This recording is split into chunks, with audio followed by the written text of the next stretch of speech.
Hello friends, मैं हूं विक्की रूनवाल और स्वागत है आपका हमारे यूट्यूब चैनल पर। हमने बेसिक कॉन्सेप्ट ऑफ पार्टनरशिप के अंदर क्वेश्चन नंबर 1 टू लेके 5 तक सारे क्वेश्चन कंप्लीट कर लिए। 6 क्वेश्चन फिलहाल मैं ड्रॉप करा रहा हूं। हम क्वेश्चन नंबर 7 पे बात करते हैं, लेकिन क्वेश्चन नंबर 7 को समझने से पहले हमें एक पॉइंट समझना पड़ेगा। हमने अपने लास्ट क्लास के अंदर P&L एप्रोप्रिएशन अकाउंट बनाना सीखा, ठीक है। तो थोड़ा उसके ऊपर और डेप्थ में जाते हैं अपन। P&L एप्रोप्रिएशन अकाउंट एक्चुअल में है क्या? P&L एप्रोप्रिएशन, जिसे हिंदी में हम कहते हैं लाभ हानि नियोजन खाता, ठीक है। एक्चुअल में नियोजन का मतलब क्या होता है? नियोजन का मतलब होता है बिजनेस का वो प्रॉफिट, ठीक है। क्या कह रहा हूं मैं? बिजनेस का वो प्रॉफिट जो मालिकों को मिलना है। यानी कि अगर बिजनेस का कोई प्रॉफिट है, प्रॉफिट का कोई हिस्सा जो मैं बिजनेस के मालिकों को दे रहा हूं, उसको हम क्या कहते हैं? एप्रोप्रिएशन कहते हैं। सिंपल सी चीज है, जिसके लिए बिजनेस के ओनर्स ने कुछ काम किया हो। बहुत इंपॉर्टेंट चीज है, प्रॉफिट का हिस्सा जो बिजनेस के ओनर्स को मिल रहा है, मालिकों को मिल रहा है, लेकिन उसके लिए उन्होंने कुछ ना कुछ वर्क जरूर किया हो फर्म के अंदर। वो सारी चीजें हम कहाँ लिखते हैं? P&L एप्रोप्रिएशन अकाउंट में। जैसे हम एग्जांपल लेते हैं, सैलरी। सैलरी क्या है? सैलरी प्रॉफिट का एक पार्ट है, ठीक है। उस प्रॉफिट के एक पार्ट में से मैं सैलरी किसको दे रहा हूँ? पार्टनर्स को दे रहा हूँ। और क्यों दे रहा हूँ? क्योंकि उसके लिए पार्टनर्स ने कुछ वर्क किया होता है। उसी तरीके से बोनस देते हैं, इंटरेस्ट ऑन कैपिटल क्यों देते हैं? क्योंकि उन्होंने बिजनेस को कैपिटल दे रखी होती है, इसलिए हम उसको क्या करते हैं? इंटरेस्ट ऑन कैपिटल देते हैं, ठीक है। तो ये सारी चीजें जो बिजनेस के मालिकों को मिल रही है और किसका हिस्सा होगा? प्रॉफिट का एक हिस्सा होगा। वो सारी चीजें अपन P&L एप्रोप्रिएशन अकाउंट में लिखते हैं। लेकिन अब मुझे एक बात बताइए, बिजनेस के जो नॉर्मल एक्सपेंस होते हैं, सामान्य खर्चे जो होते हैं, जैसे अगर मैं बात करूं, हमारी एक बिल्डिंग है, बिल्डिंग का रेंट, किराया, ठीक है। किराया क्या सामान्य खर्चा है? यस। अगर मुझे कोई बाहर का पार्टी अपनी बिल्डिंग देता तो मुझसे रेंट लेगा उसके बदले में। और यही अगर मुझे बिल्डिंग बिजनेस के मालिक दे दें, यानी ओनर्स दे दें, यानी कि कह सकता हूँ पार्टनर्स दे दें, तो उस केस के अंदर वो भी हमसे रेंट चार्ज करेंगे।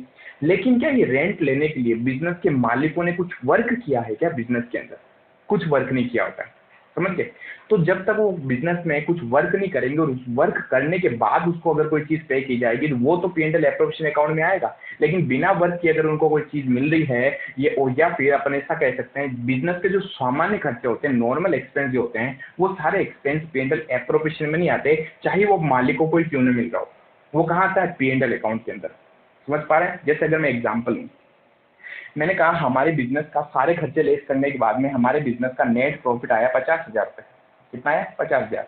लेकिन क्वेश्चन कह रहा है अभी तक इसमें से हमने रेंट नहीं दिया। हमने कहा ठीक है भाई, रेंट तो P&L में आना चाहिए था। तो वो आदमी कहता भाई P&L में क्यों आना चाहिए? तो हम बिजनेस के पार्टनर को दे रहे हैं। सपोज कीजिए 3 पार्टनर है, एक्स वाई और जेड, ठीक है। एक्स वाई और जेड। एक्स ने बिजनेस को बिल्डिंग दी, बिल्डिंग दी तो एक्स इससे क्या लेगा? रेंट चार्ज करेगा। सपोज कीजिए 10,000 का रेंट है। तो हमें वो आके कहता है, बिजनेस का कोई एम्प्लॉय है जो हमें आके कहता है कि सर ये रेंट अभी तक हमने इसमें नहीं दिया, तो आप P&L एप्रोप्रिएशन अकाउंट के अंदर रेंट दे दो। हम कहेंगे नहीं दे सकते। क्यों नहीं दे सकते? रेंट जो बिजनेस का नॉर्मल एक्सपेंस होता है, सामान्य खर्चा होता है। इसके लिए बिजनेस का जो पार्टनर है एक्स जो है, उसने कुछ एडिशनल वर्क नहीं किया। समझ पा रहे हैं? तो पहली चीज तो बिजनेस का नॉर्मल एक्सपेंस है। नॉर्मल एक्सपेंस है तो P&L एप्रोप्रिएशन में तो आएगा ही नहीं। ये कहाँ जाएगा? P&L अकाउंट के अंदर। समझ गए? तो ये तो था समझने की टेक्निक। इसके अलावा जो मैंने आपको बता रखा, P&L एप्रोप्रिएशन के अंदर कुछ मदद फिक्स है, आइटम फिक्स होते हैं। वो आइटम यहाँ पर आते हैं, जैसे salary, bonus, commission, remuneration, interest on capital और इंटरेस्ट ऑन ड्रॉ, ठीक है। इसके अलावा ज्यादातर चीजें नहीं आती। एक दो एडिशनल पॉइंट है जो हमारे क्वेश्चंस में आते रहेंगे, तो मैं आपको उसके साथ में बताता रहूंगा। तो अब देखिए इसको किस तरीके से एडजस्ट करेंगे। हम उसको कहेंगे कि भाई रेंट तुम्हें P&L अकाउंट में देना चाहिए था। उसने कहा यस, आपने P&L अकाउंट में नहीं दिया। तो एक काम करते हैं, हम कहेंगे हमारा नेट प्रॉफिट जो 50,000 नहीं है, सबसे पहले क्या कर लो, इसमें से रेंट माइनस कर दो नेट प्रॉफिट में से। कितना? 10,000। और अब हम कहेंगे कि जो बचा हुआ 40,000 है ना, ये बाकी के सारे पार्टनर्स का है। यानी एक्चुअल नेट प्रॉफिट ये है, ना कि 50,000। समझ पा रहे हैं? अगर कोई खर्चा आपने P&L अकाउंट में लेस नहीं किया जो P&L में जाना चाहिए था, तो सबसे पहला काम क्या होगा? उस एक्सपेंस को आप यहां से लेस करेंगे। और अब जब मैं P&L एप्रोप्रिएशन अकाउंट बनाऊंगा, profit and loss appropriation account जब हम बनाएंगे, तो यहां पर मैं नेट प्रॉफिट कितना लूंगा? मैं बाई साइड में लिखूंगा बाई नेट प्रॉफिट, और कितने? 40,000। ठीक है। क्यों? क्योंकि ये 50,000 हमारा एक्चुअल नेट प्रॉफिट थोड़ी, उसमें से अभी तक तो रेंट माइनस ही नहीं हुआ। रेंट कहाँ माइनस होना चाहिए था? P&L अकाउंट के अंदर होना चाहिए था। हमने गलती से क्या किया? हमने P&L अकाउंट में माइनस नहीं किया। समझ पा रहे हैं? तो ये है हमारे एक बहुत ही अच्छा कॉन्सेप्ट जो हमारे क्वेश्चन नंबर 7 में आया हुआ है। क्वेश्चन नंबर 7 में लिखा हुआ है कि एक पार्टनर जिसने अपनी बिल्डिंग दी और वो हमें नेट प्रॉफिट बता रहा है, लेकिन अभी तक रेंट उसने माइनस नहीं किया। तो सबसे पहला काम क्या होगा? हमें एक्चुअल नेट प्रॉफिट निकालना होगा। ठीक है। तो चलिए, कॉन्सेप्ट आई थिंक आपको समझ में आया होगा। अब अपन डायरेक्टली चलते हैं क्वेश्चन नंबर 7 के ऊपर। क्वेश्चन नंबर 7 आपकी स्क्रीन पे आ रहा होगा, रीड करें। पेज नंबर है आपके 27। देखिए क्या लिखा हुआ है। Ruchi and Prashant are partner sharing profit and loss in the ratio of 3:1। दो पार्टनर्स है आपके, रुचि एंड प्रशांत, जिनका प्रॉफिट शेयरिंग रेशियो आपको गिवन है क्वेश्चन में। कितना दिया हुआ है? दिया हुआ है आपके प्रॉफिट गिवन है क्वेश्चन में sorry, Ruchi and Prashant are partner sharing profit and loss in the ratio of 3:2। तो इनका profit sharing ratio 3:1। On 1st April 2016, their capital were 50,000 and 40,000 respectively। 1 अप्रैल 2016 को उनकी कैपिटल 50,000 और 40,000 है। ड्यूरिंग द ईयर एंडेड 31 मार्च 2017, यानी 31 मार्च 2017 के दौरान जो वर्ष हमारा बीत गया, उसके लास्ट में the profit of the firm amounted to ₹57,500। हमारा प्रॉफिट कितना था? 57,500। Before taking into consideration the following, यानी इन सबको कंसिडर करने से पहले। अब देखिए, इन सबको कंसिडर करने से पहले का मतलब क्या हुआ कि हमने सारे पॉइंट्स में से अभी तक कुछ भी एडजस्टमेंट नहीं किया है। ठीक है। First point, interest on capital is to be allowed at the rate of 5% per annum. Simple सा पॉइंट है कि हमारा इंटरेस्ट ऑन कैपिटल देना कितना परसेंट देना अपने को? 5% देना पर एनम। ठीक है। फिर आगे, Ruchi will get commission of 2% on sales. Ruchi को कमीशन मिलेगा 2% ऑफ सेल्स का। और आगे सेल्स दे रखी है अपने को, तो ध्यान दीजिएगा, सेल्स कभी भी हमारे P&L एप्रोप्रिएशन अकाउंट में नहीं आती। उस सेल्स के ऊपर जो कमीशन है वो जरूर हमारे P&L एप्रोप्रिएशन अकाउंट में आता है। ठीक है। तो इस पे कमीशन हम इजीली कैलकुलेट कर सकते हैं। वो 25,000 का 2% कमीशन निकाल लेंगे, कोई दिक्कत नहीं है। आगे, Prashant will get a salary of ₹250 per month. प्रशांत को प्रत्येक महीने 250 रुपए सैलरी मिलेगी। तो हर महीने की सैलरी दे रखी है, तो हम तो P&L एप्रोप्रिएशन अकाउंट पूरे 12 मंथ का बनाते हैं, तो इसको 12 से मल्टीप्लाई करेंगे।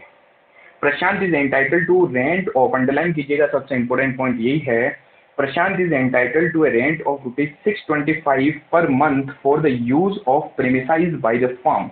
यानी प्रशांत को 625 रुपए हर महीने क्या मिलना चाहिए? रेंट, किराया मिलना चाहिए, जिसकी बिल्डिंग फर्म यूज में ले रहा है।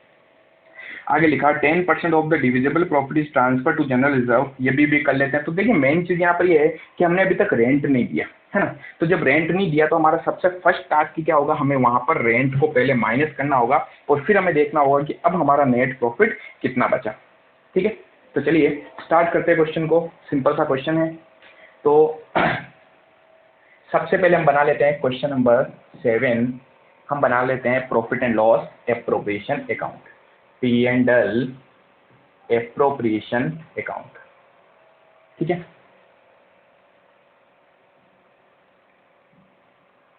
सबसे फर्स्ट बाय साइड में लिखेंगे बाय नेट प्रॉफिट, कि हमारा नेट प्रॉफिट कितना था, इसकी हम कैलकुलेशन करेंगे। तो इसके लिए आप एक वर्किंग नोट बनाए, है ना। वर्किंग नोट नंबर फर्स्ट मैं यहाँ कर रहा हूँ।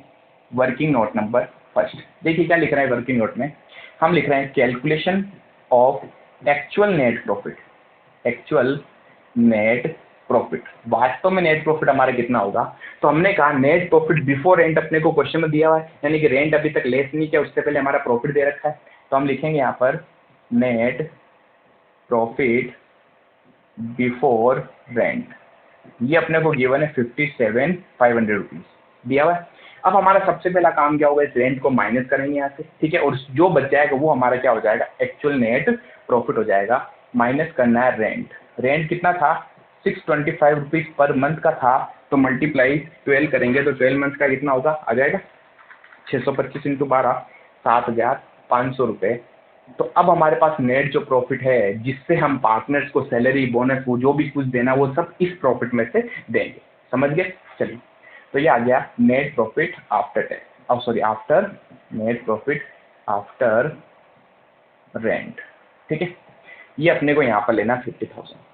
तो पॉइंट क्लियर हुआ भाई, सिंपल सा पॉइंट है। कोई खर्चा अगर P&L में आना चाहिए था, आपने P&L में नहीं लिखा, तो सबसे पहले आप अपने इस प्रॉफिट को यहाँ से माइनस कर दीजिए। तो हमने मान लिया कि हमने P&L में लिख दिया। देखिए, इसकी जगह P&L अकाउंट भी बना सकते थे, है ना। बट P&L अकाउंट में आपको आगे सिखाऊंगा बनाना, किस तरीके से हम बनाते हैं और किस तरीके से हम एडजस्टमेंट करते हैं। फिलहाल आप डायरेक्टली इस तरीके से एडजस्ट करें।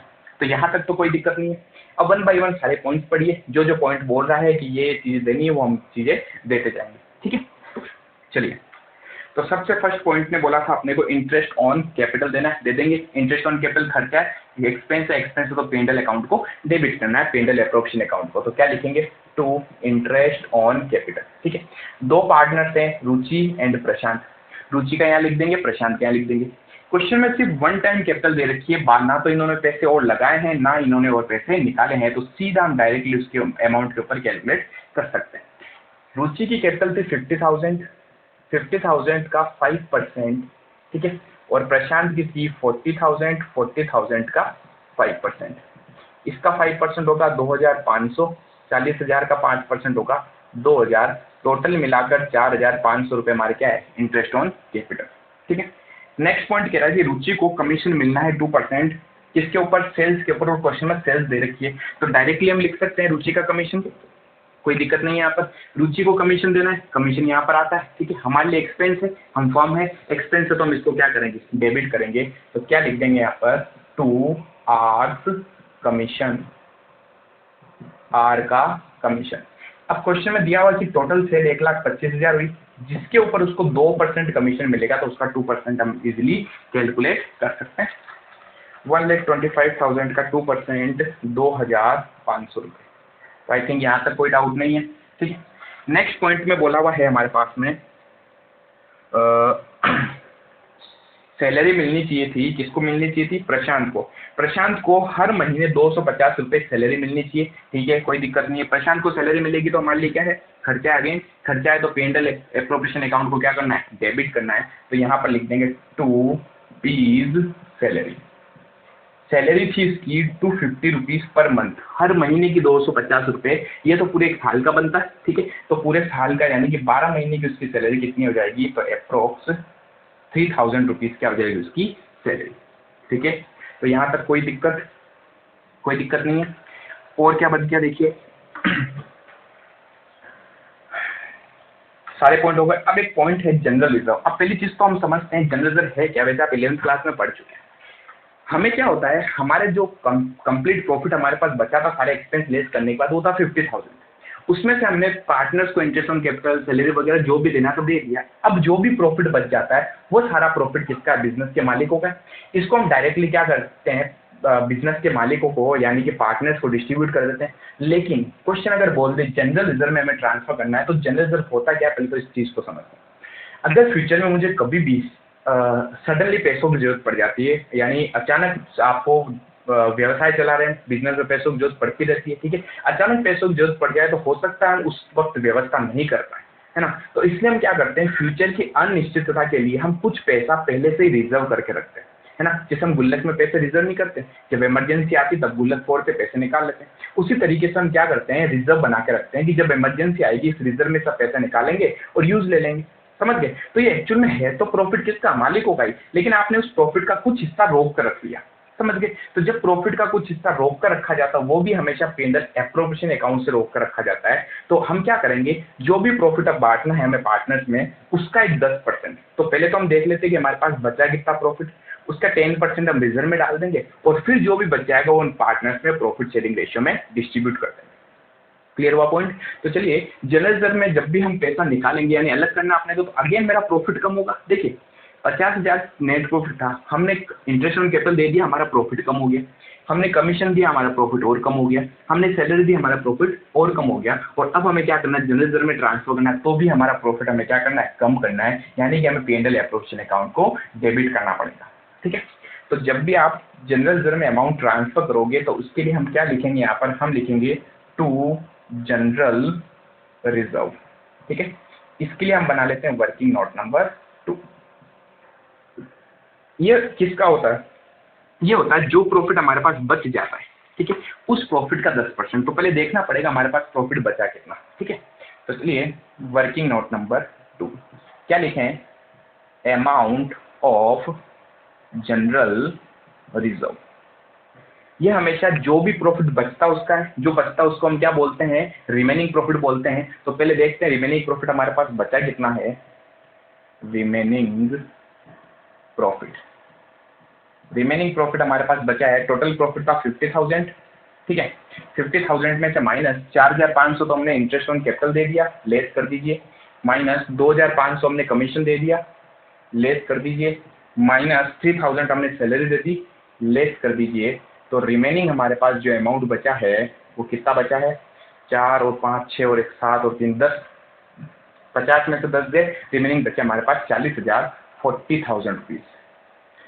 अब ये क्वेश्चन कह रहा है कि जो बचा है उसका 10% रिजर्व में डालना है, बस हो गया सिंपल। तो रिजर्व में कितना जाएगा बताइए, जनरल रिजर्व में चला जाएगा 40,000 का कितना परसेंट, 10% कितना आ जाएगा 4,000 रुपीज। तो डायरेक्टली हम यहाँ पर क्या करेंगे, 4,000 रुपीज को रिजर्व में डाल देंगे।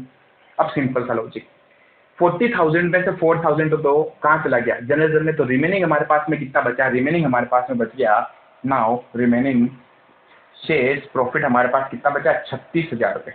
इस 36,000 को हम क्या करेंगे, पार्टनर्स में डिस्ट्रीब्यूट कर देंगे उनके प्रॉफिट शेयरिंग रेशियो में, जो क्वेश्चन में गिवन है 3:1।